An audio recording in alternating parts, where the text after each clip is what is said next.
The show is brought to you by Rudus Metal Detectors, makers of the Alter 71.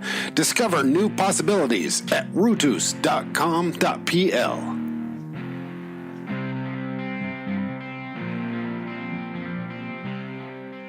Ladies and gentlemen, your ears do not deceive you. My name is Lance Goolsby. The Global Detection Adventures radio podcast is back on the air. You're listening to me talking into your earbuds, earphones, over your car speakers, in your house speakers. And for one very excitable person in the shower, thank you for tuning in and listening to me talk metal detecting along with my beautiful co-host all the way down under in the land of the winter summer. It is 42 down in Adelaide. Thank you for coming in as usual. Hello, thanks for having me. Well, I really don't have a choice. You're probably the better voice between the two of us. I don't know about that. You're the one that everyone can listen to. I'm the one that kind of annoys. But yeah, we're gonna be doing a good show today. This is gonna be a lot of fun. We listened to a lot of the feedback in the last several episodes, and I'm just really glad that you guys are getting a kick out of the new format with the GDA stories in it. We're not going to be changing that. We're just going to be kind of shortening it up a bit, and we're going to just be having some fun. This is going to be a kind of an let's call it a beta test today. We'll see exactly how this works. I don't know if I'm going to be able to get this perfect, but we'll see if this works. So you've been, I can't say I've been metal detecting, but I'm finally getting good vibes from my doctor. It looks like my leg might be healed up in time for a March metal detecting begin for me. Oh, that's very good. I think so too. I'm glad to hear it. I've been going absolutely crazy. I've got cabin fever sitting in this place for so long. I got to get back out eventually. I feel like I get upset if I can't go out for one weekend. Yeah, and just imagine. I don't know how you can do it with like a whole winter's worth, or in your case, however long's worth. Yeah, well, normally winter is my really good time. That's when I can get out on the fields and stuff. But with my knees just as bad as they've been actually since September, I haven't been able to get out. Fall is really good for me. Winter is when I can get out onto the really good fields because they've got them turned up and just waiting for the frost, the thaw to finally go through. And then they go through and just break it up again. So, but this year, I'm going to be going metal detecting crazy. I'm going to be getting out there with the Rudus, and me and her are going to be just tearing up the fields. I actually took. So have you given her a name? No, not yet. You've obviously given her a gender, but have you given her a name? Yeah, they're always women for me. I don't know why. I have my little, I have my little French girl downstairs, and actually she's right here in her case. So yeah, I've got the XLII, my French mistress sitting over here in her case, and then I got. I've only named one item, and that's my white high frequency coil. Yeah, and I call her. Or it. I haven't given it a name. A gender. I call it whitey, whitey, white, white. Whitey, whitey, white, whites. Because it's white. I don't have any names for them, but, I always consider it like a wife for me when I'm out metal detecting. If I treat her right, she's going to treat me right. So that's how I always feel when I'm out there. So if I'm being really rough and tumble with it, it's just going to break apart on me. So... call it misogynistic, I don't know. That's just how I am. Always treat her good. Yeah, that got, those, I did my shafts on the Rudus yesterday. I got some of those bandages, the self-adhesive bandages with a camouflage pattern on them. Oh, yeah. Yeah, and I've done my whole shaft. I even took off the control boxes and put the tape around it, put the control boxes back on, screwed them back in place. It's looking really slick, gotta say. I can't wait. So do those things have a functional purpose? Are they to protect it from scratches or dust, or is it just purely aesthetic? It's a little bit aesthetic, but I have noticed because I did it on the hand grip as well, and it actually cushioned the hand grip quite a bit. But I noticed that this bandage, it's cushiony, so it's got a really nice feel to it when you're grabbing it, and it also keeps your hand from sliding. I noticed that almost immediately yesterday. I even let the wife give a grip on it, and oh wait, I might have to edit that. But anyway, but yeah, I let her hold it yesterday, and she was like, "It does feel a lot better than just the plain plastic. It was a more comfortable feel."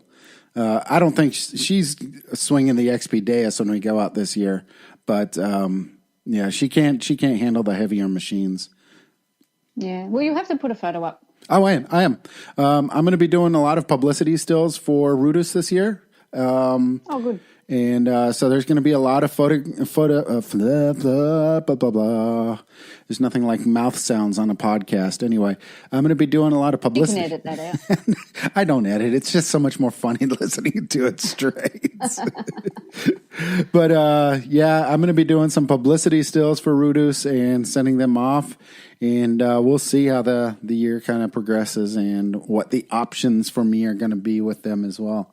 But I do have some good news that's going to be coming out this week. I guess I can announce it now since it is Monday when this comes out. We are going to be doing the first Rudus giveaway, which is a very beautiful Rudus backpack, a fines bag. Let me double check this here. Let me pull all this stuff out.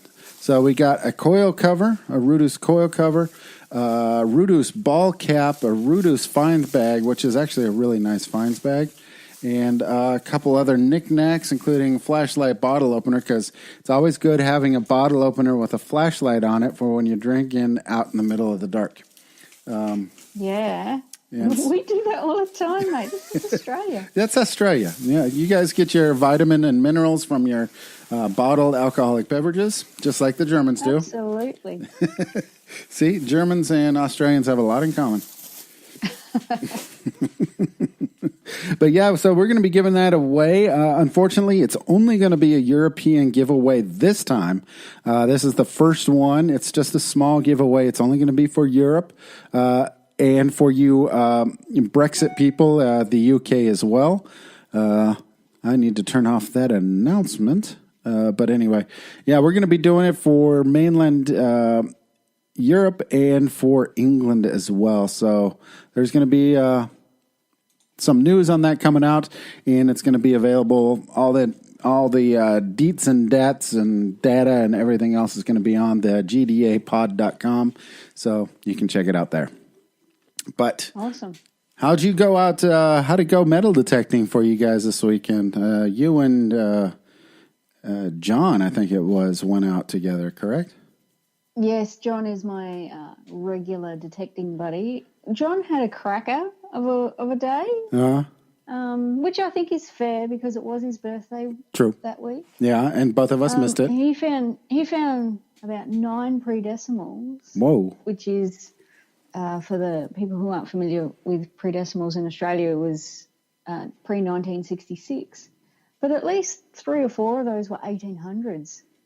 Oh wow! And every now and then he would call out coin, 1800s, and I would mumble something that's not repeatable on this podcast under my breath and carry on.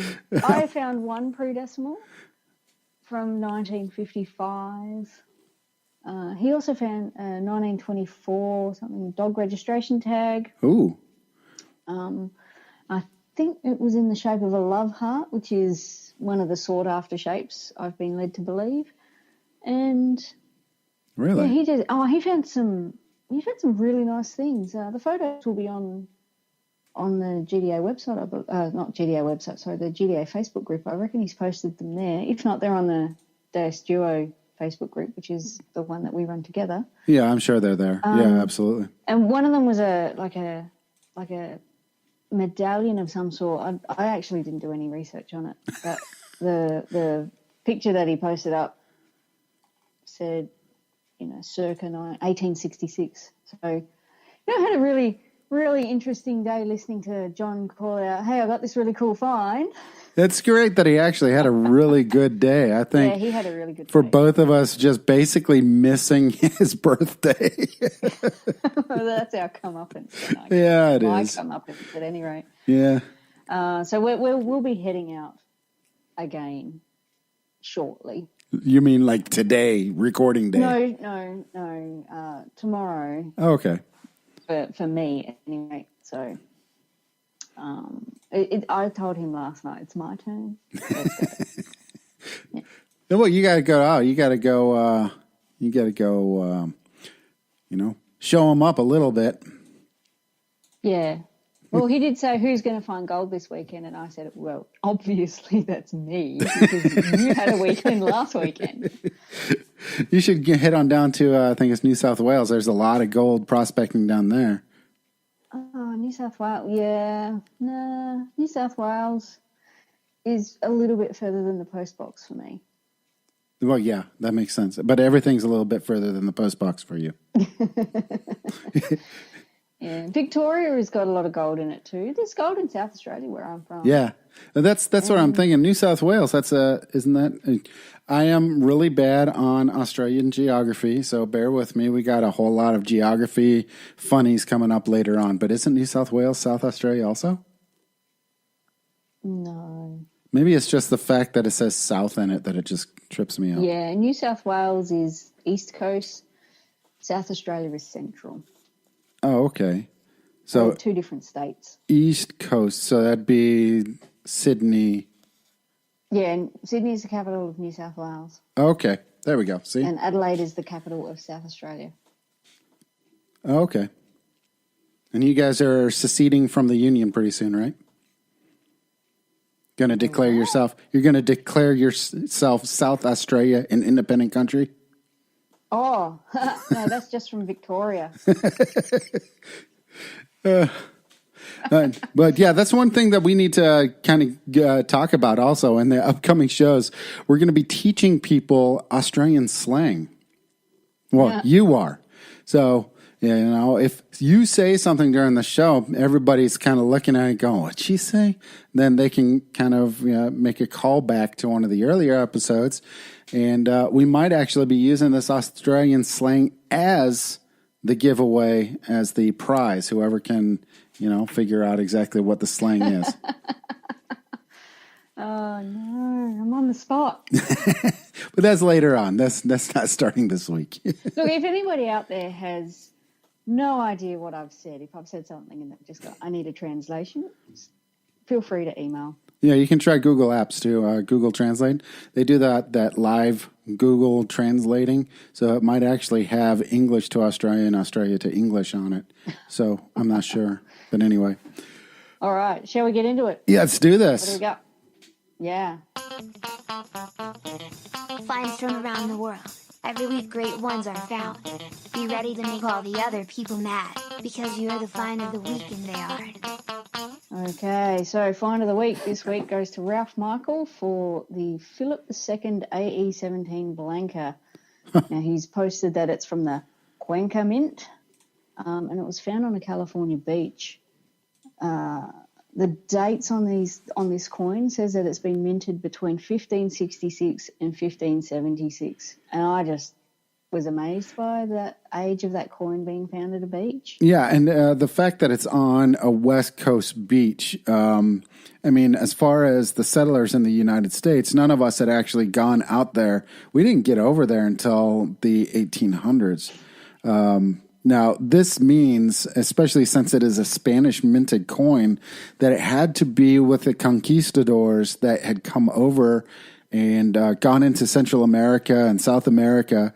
And we did have some of the Spanish conquistadors up in California as well. So that would make sense from where this would actually come, so that the dates make sense to the conquistador time. So that is an unbelievable find. I am gobsmacked on this one. My hat off. Absolutely. Do you know what that thing's made out of? I did do a little bit of searching into that. I'm not sure what that's made out of. Yeah, I don't know either. I'd have to look it up myself. I mean, this is one of those coins that I know nothing about because, I mean, I might have the chance of finding it over here, but I just have no idea. I would say it's either copper or silver. The one he has. Yeah, they were my thoughts as well. Yeah, the one he has, it looks like it's copper or brass. I think it's a copper. It looks very copper-esque, but it's definitely a beautiful coin. I'm surprised how much. Congratulations, Ralph. I'm surprised how much detail is still on that. Yeah, for those of you listening, just head on over to gdapod.com. Go to the show notes section, and you'll find of the Weeks, which is right below the week's story notes. Take a look at this. This is a beautiful coin. Absolutely. Yeah. Congratulations, Ralph. Absolutely. Gobsmacked. Yeah. Speechless. And that's not good for a podcast. All right, so I just want to also give a shout out to Robert Homan Sr. for being able to take advantage of the good weather and go find some treasure. There's a nice little haul of bullets and some other relics there on the GDA Facebook group. So well done, Robert. All right. No, I got nobody I'm shouting out this week. Obviously, I want to shout out the guys over at Rudus. They've really been hooking us up this last week. So, like I said, just keep an eye out for the giveaway once that happens for everybody in Europe, and that will be happening pretty soon, probably within the next week. Rock metal detecting. Hey, GDA. The metal detecting. Big Silver. I am having a lovely weekend. So everyone get out there and rock metal detecting. Rock metal detecting. Hey, Lance. Hey, GDA. How's everyone doing? I am having a lovely weekend. I'm about to head out and do some digging, hoping to pull another Big Silver. I'm not sure if you saw that, but 2 weekends in a row, I've dug Walking Liberty halves. And then on Valentine's Day, I won a contest at Can You Dig It? What did I win? Yup, a walker. This time $1 Walking Liberty. So I guess you could say I've been pretty lucky. That got me to thinking about luck and the part it plays in metal detecting, or in anything for that matter. How much does luck have to do with digging goodies? Aside from having a decent location, doing your research, and finding good spots, the rest is just getting your coil over it. Sure, some detectors may have a bit more bells and whistles and may give you a slight edge in turning up great finds, but much of what goes into recovering treasures is simple luck. Walking the right direction, swinging your coil just the right spot. The other half of the battle is not psyching yourself out. Truly, if you put tons of pressure on yourself to find something amazing, your luck will run out. Call it fate or whatever you like, but the bottom line is, if you have a positive attitude and believe you'll find something good, you'll have a better chance than if you head out with your detector thinking the hunt is futile. Your heart won't be in it and you probably won't dig anything. It's like willpower or positive vibes, good juju. Believe you will dig it and the finds will come. And if they don't, at least you've gone out with a good attitude and you've had a good time. If you go out miserable, then what's the point? So everyone, get out there and rock metal detecting. This has been Siren Kimmy. If you want to hear more from me, head on over to girlsrockmetaldetecting.com and check me out on YouTube at Girls Rock Metal Detecting. Have a wonderful, wonderful week, you guys. Take care. Bye-bye. You hear me talk about the Rudus Alter 71 quite a bit, so I highly recommend that you head on over to rudus.com.pl and check out the machine for yourself. It's a great machine. It is a top-level machine available at a mid-range price. It is completely customizable to the way that you metal detect, and it is fantastic with 71 different frequencies, and every tone can be completely customizable to whatever kind of metal you want that tone to represent. It is a fantastic machine, and keep your eye out at GDApod.com for the giveaway from Rudus this coming week. So it's going to be great. So check them out at rudus.com.pl. All right, so yeah, check them out at rudus.com.pl. Anyway, so we're just going to cut straight into the story this week. Now, everybody's saying that last week was a little long. I do agree. But, Custer's Last Stand was one of those things between the archaeology and the stories and the rumors of everything. It was just a really big story, and I couldn't really cut it down. I did try. But this week, we got a really fun story. So 42, we're just going to be taking it easy. No deep messages, nothing hidden in this one. But it is a message of the love of metal detecting, I think. All right, so Lovely. Here's what we're going to be doing. I knew I should have taken that left turn at Albuquerque. So we're heading to Albuquerque, New Mexico, which a lot of people, Albuquerque is the one city name in the United States that nobody outside New Mexico can spell. I had to spell check this like 20 times just to put it on the notes. It's Albuquerque.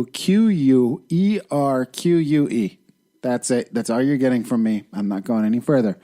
But, everybody knows this. Bugs Bunny talked about it like you just heard. He says this, I don't even know how many times in the show. I knew I should have taken that left turn at Albuquerque. So what we're going to be doing is we're talking about this 13-year-old kid who was walking around with a metal detector that his grandfather built for him. Now, the kid, he's done a lot of studying and everything else about meteorites and stuff like that. And that was this kid's passion. This is in 2012, by the way. And so this is this kid's passion. His name is Jansen Lyons. And so he took this metal detector that his grandfather built, which I really want to find out about this. Maybe we can talk about this at some point. I did look at it. It's made of like white PVC tubing. He had an LCD display that was hung around his neck. Just a beautiful little device that he made for his grandson. But he was walking around his house somewhere near Albuquerque, and it was in Santa Fe and that kind of area right in there. Now, I don't exactly know where it was located because that's big contention right now, but we know that it was somewhere near the Rio Rancho area of New Mexico. So he found, oddly enough, he found a rock on the ground that pinged really loud. He said that the metal detector actually got a lot of feedback from it. So it got that, that overload sound. Yes. Yeah. Yep. So he found it, and it was 2 pounds, this rock that he found. And he knew immediately exactly what it was. So he went home and he told his mother, and she's like, yeah, we'll take it to the University of New Mexico. But it ended up taking 8 months to finally bring it into the university. This is where Dr. Carl Agee works. He works at the University of New Mexico, specifically in the Institute of Meteoritics. Okay, I've never heard of that. But Dr. Carl Agee gets a lot of people coming in because everybody thinks that they've found a meteorite because everybody knows these things are like super expensive, But he says that almost every single time they're all just rocks. Everybody wants it to be worth a ton of money. But it never is. It's always just rocks. He says that people just get He's an excitable type. get too excited. They always just get too excited thinking that's what it is. But it took 8 months for the kid to finally walk into the doctor's office, and he handed it over. And the first thing he noticed, it was a lot denser than a normal rock. So he kind of had a clue. So he took it immediately and cut off a portion of it. And anybody who knows anything about meteorites, you have to cut into it to actually get an idea of what it's made of. And as soon as he cut it, he knew immediately it was an actual meteorite. Now, 13-year-old Jason Lyons, they just realized that it was exactly what he thought it was. Now, the kid today, he has not sold it, but it is estimated to be worth between $5,000 to $6,000, which is not a bad chunk. But he doesn't want to sell it because he wants to eventually, maybe if he finds more, collect them and then sell those off to fund his ability to metal detect more for meteorites because he thinks that there's more in this area. He won't tell anybody where it's at. But I do have a news segment about this, so I'll go ahead and play this, let you take a listen to this. And this is a news segment from KRQE News in Albuquerque, New Mexico.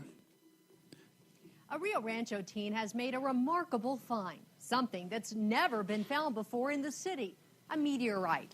And how he found it is pretty remarkable, too. Here's News 13's Kim Baez.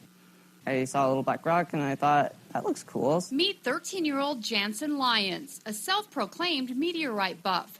He was out looking for meteorites last September near his home using a metal detector his grandpa made, when this caught his eye. I found it like this, so I went over to it and decided to try it with the detector, and it kind of overloaded it. This kid knows a lot about meteorites. He's flown through book after book on the subject. He was confident he had found one. I just looked at it. My throat was pumping with blood everywhere. He urged his mom to have it tested, so Mom promised at some point they would. More than 7 months went by. Then, 2 weeks ago, they ended up at UNM. Well, we're always very skeptical. Dr. Carl Agee says a lot of people bring a lot of rocks to them. Few are ever meteorites. Agee says it is so rare to find a meteorite, even he hasn't found one. You can't just go out walking around and hope to find a meteorite. It's harder than finding a needle in a haystack. Apparently, it is possible. After slicing the rock open, Agee says he immediately knew this was the real thing. Tremendously exciting, because it's not every day that a 13-year-old boy discovers a meteorite with a homemade metal detector. Dr. Agee estimates a meteorite like this could sell for $1,000 to $2,000. Needless to say, Lyons is keeping his find in a safe place. While he may not sell this one, he does have plans. I'm hoping to find a lot more because I could sell them and get more equipment and then go out and search bigger areas. Kim Baez, KRQE News 13. It's just a really cool story. I just love seeing the fact the kid is just, he knows what he found, but nobody's believing him. His mom doesn't believe him. The doctor he brings it to doesn't believe him. I thought it was really cute. But he doesn't tell anybody where it is. They just know that it's in that area, somewhere near Santa Fe a bit. So nobody really knows. Well, the funny thing is that most Americans, a lot of Americans, I can't say most, there's a lot of Americans who don't even know that New Mexico is a state in the United States. It's like sandwiched literally between Texas and Arizona, right below Colorado. Now, New Mexico does not have a coast. It has no ocean whatsoever. New Mexico is a southwestern U.S. state whose diverse terrain encompasses the Chihuahuan Desert and the Sangre de Cristo Mountains. Its capital is Santa Fe, and it was founded in 1610. It's known for its upscale spas and Spanish colonial architecture, which is kind of funny how this connects to the find of the week this week, which probably came about the same point of time with the conquistadors. I was thinking that too. Yeah, kind of crazy, isn't it? I mean, we did not work this out together. We didn't. But so, yeah, a lot of Americans don't even know. So there's a talk show host over here. Okay, first, there's a television series called The Bachelor over here. And a couple years ago, they decided to take a lot of the women from The Bachelor. So these are women that are fighting for the hand to date this single gentleman. I don't understand the premise of this show, but, it's really popular in the United States. And then it's popular here too. Is it? Oh, I don't understand I it. don't see the appeal, but, But I do see the appeal of what we're bringing up. We have a comedian who has a talk show called Ellen DeGeneres. She has a show called Ellen, and she brought up a really good point on what was said during one of the episodes of The Bachelor back what year was this? I don't even know what year this one was came out. I think this is like I honestly don't know. I think this is 2015. I think this was about 3 years ago. But she pointed out something that one of the contestants on the show said when they announced that everybody's going to be going to Santa Fe, New Mexico, which is right where the kid found this meteorite. So let me play this for you. It's a little over a minute long. You'll be joining Chris in the beautiful southwestern town of Santa Fe, New Mexico. I've never been to Santa Fe. I've never been to New Mexico, but I hear it's beautiful. It's like a beach resort place. Ooh, this would be fun to wear on the beach. I think that New Mexico is definitely going to be a culture shock from what I'm used to. You know, the hats, sombreros that everyone wears in Mexico. I don't know if they wear that in New Mexico. I'm so excited. I've never been out of the country. It's going to be awesome.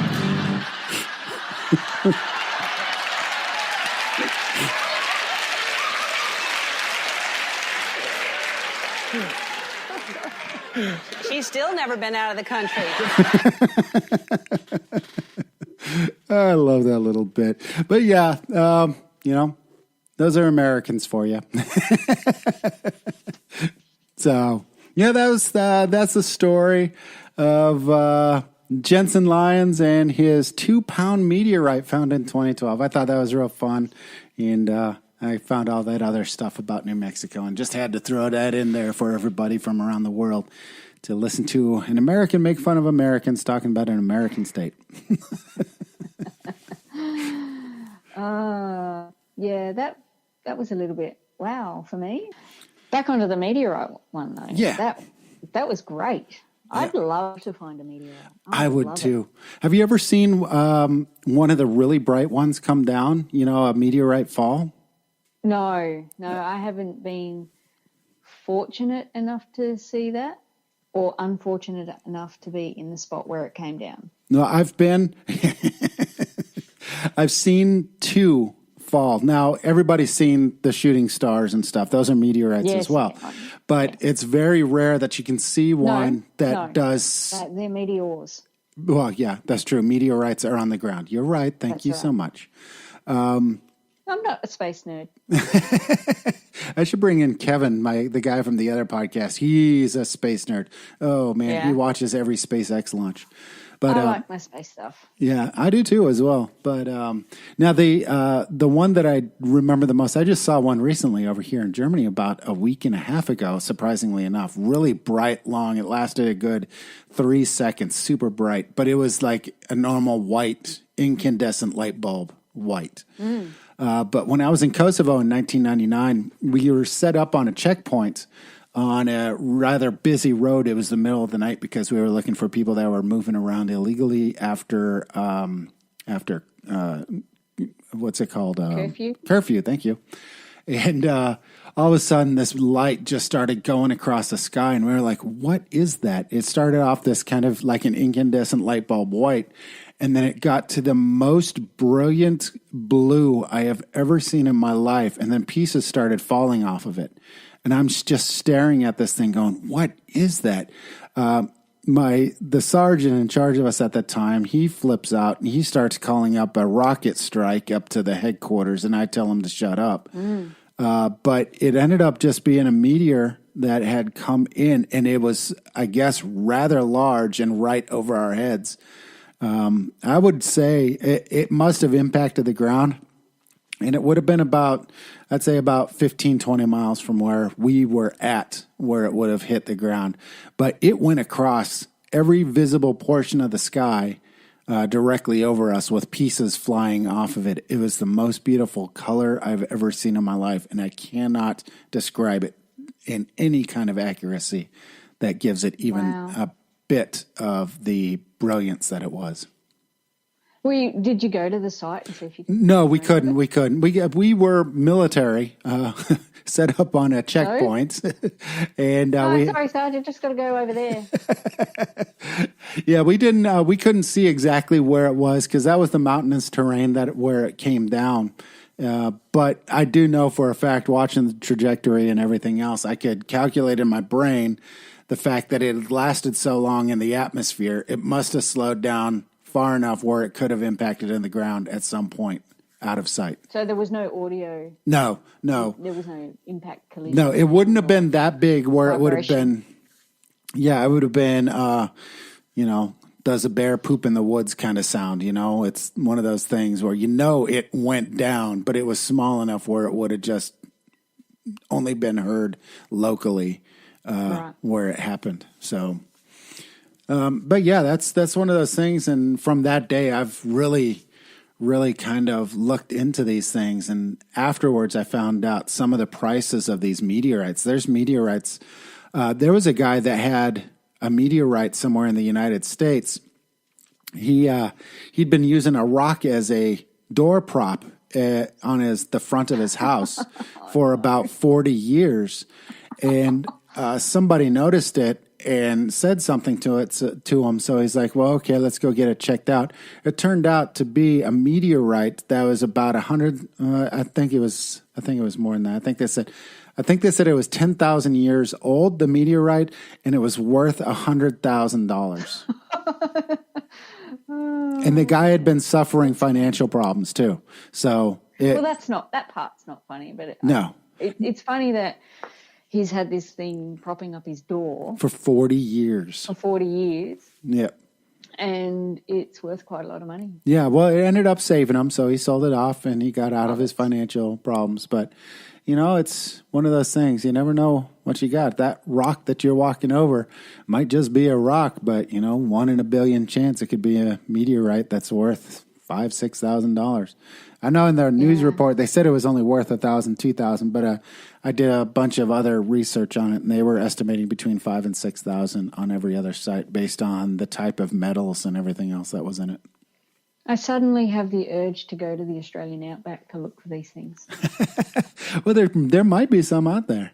There might be some. I'm pretty sure there are. I reckon there would be. Yeah, I reckon I've heard or seen a doco or something like that says they're out there. Yeah. Maybe instead of chasing gold, I should be chasing space rock. There you go. Well, see, that's the thing. We have the ability to hunt relics, artifacts, coins, and space rock. Yeah. So space rock. Yeah, maybe I should do that. I don't even know where to look over here. I think every one of them got turned into some kind of German magical sword or something. Who knows? I don't know what would be required in terms of the environment to preserve a meteorite on the surface. I have no idea.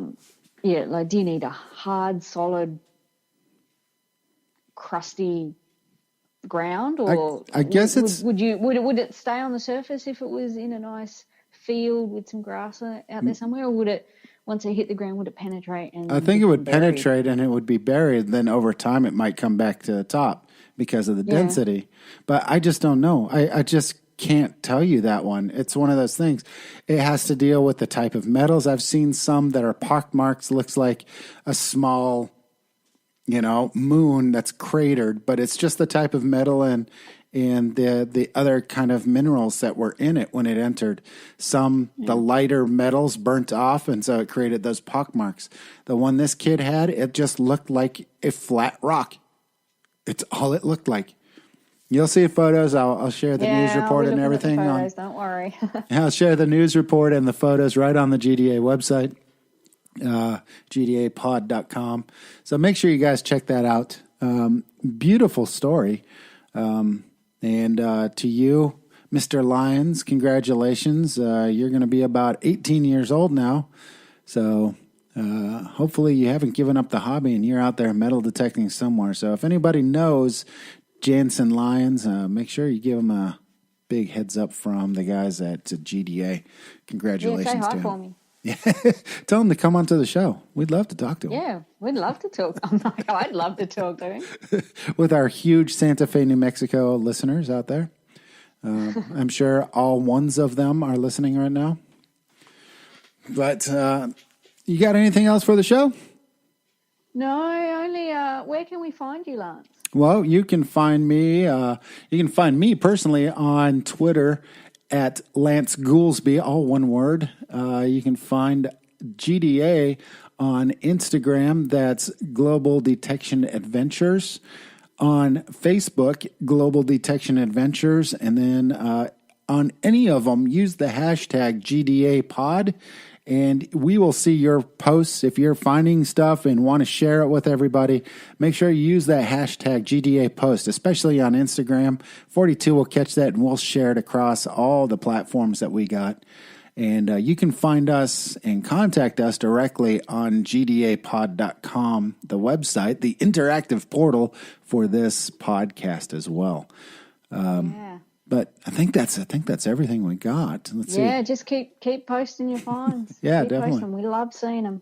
Yeah, absolutely. I've been busy this last week getting stuff going with my leg, but it looks like I'm going to be back out there, and so I can share with you guys eventually. So. Yeah, I've been busy watching John dig up all that treasure. Yeah, darn it, John. Leave 42 something. Come on. Yeah, man, it's mine. All right. So I think that's about it for us. I think we're going to be heading out.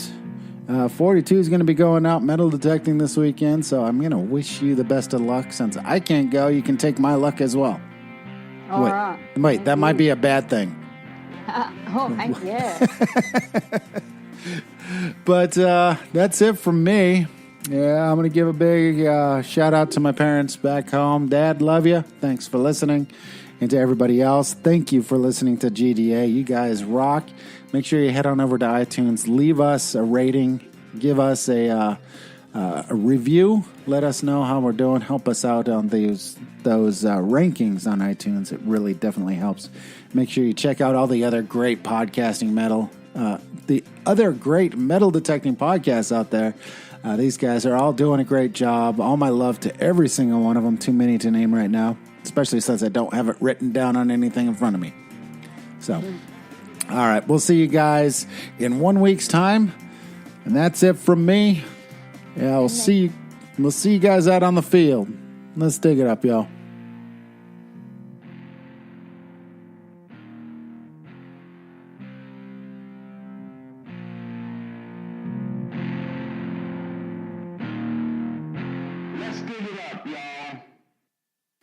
The show is brought to you by Rudus Metal Detectors, makers of the Alter 71. Discover new possibilities at rudus.com.pl.